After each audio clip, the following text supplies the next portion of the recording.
and they are of limited financial means, and there's no way that they should be asked to travel and be out of town for what will probably be weeks.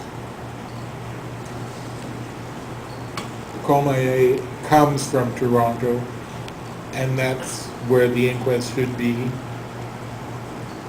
Not only that, the inquest should not be in Penetang or around that area, because there are two huge institutions there. One is the hospital in which he died, and another one is the Central North Correctional Center, a prison. And just about everyone who lives in Penetang or Midland either works at these places, or their relative works there, or their neighbor works there, and the whole local economy depends on those institutions. It's difficult to think that an appropriate jury could be selected from those people. And in addition,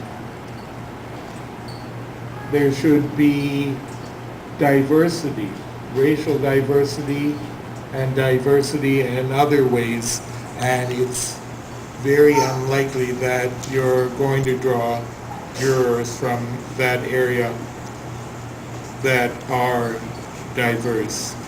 The scope of the inquest, the coroner decides what issues will be considered at the inquest, and the family wants the inquest to be as broad and far-reaching as possible. They want the inquest to examine the issues at least of seclusion, physical restraints, chemical restraints, religious intolerance, racism issues, the use of force, and the qualifications of the staff.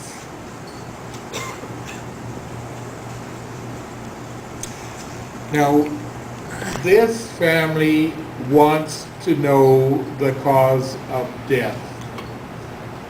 Today is the 5th month anniversary. They have been told by the chief coroner that the cause of death will not be released until shortly before the inquest. That is usually about a week or so.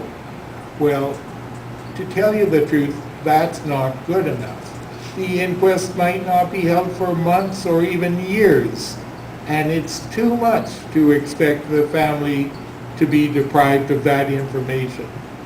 And what reason does the coroner, the chief coroner, give for not releasing the cause of death? They say it would be unfair to the other participants in the inquest to give an unfair advantage of the family. What are they talking about? Let them release the cause of death now. They can release it to everyone. It won't be unfair to anyone if they have it at the same time. And it seems to me that Kulmiye died in the middle of March. Michael Jackson died at the end of June. The Aganeh family is not rich and famous, but we know the cause of death of Michael Jackson, but not Kulmiye.